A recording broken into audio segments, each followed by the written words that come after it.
are these things? Jesus. Yeah, RE2 and RE3 was, as I said, about the whole kind of the survival horror. It was, some of the first survival horror games. So it was just more about the shuffling zombies, the fact that you might run out of ammo.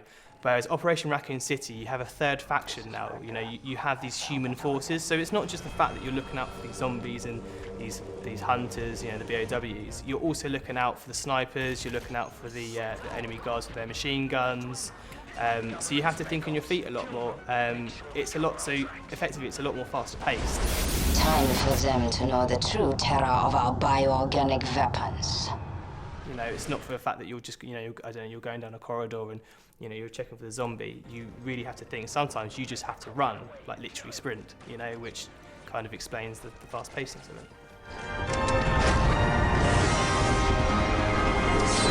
It's not just zombies, we've got BOWs, which are basically big monsters, so hunters, so to speak, with massive claws on their hands, which will come and chop your head off. The turret's out of control. Eat this, you freak!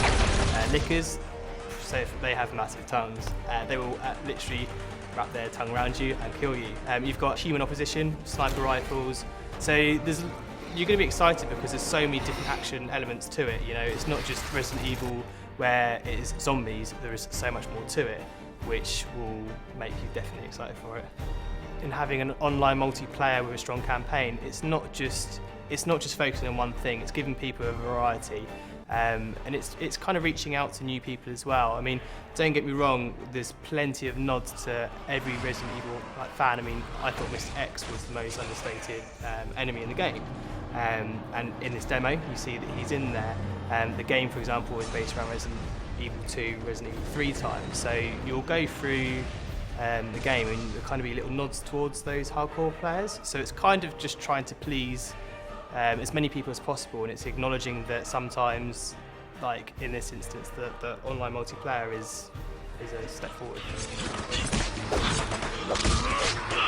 One of some of the new features is that if a zombie was to bite you, you are infected. You can be cured, but if you're not cured, your health will deplete until you die. And you'll see, you'll have no control, but you'll turn into a zombie and you'll attack your teammates. So you watch yourself attack the teammates with no control. But effectively as well, you can, if you get shot by another enemy, a human enemy, you'll bleed. So when you bleed, the zombies will smell your blood and hunt after you, and you'll see that you'll have 25 zombies on the screen, and they will all sack off your mates, and they will come for you.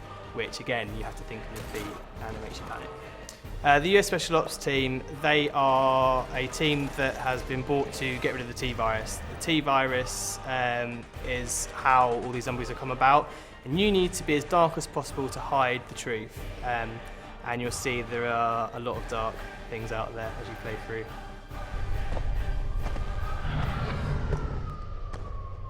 We've got him. It ends here.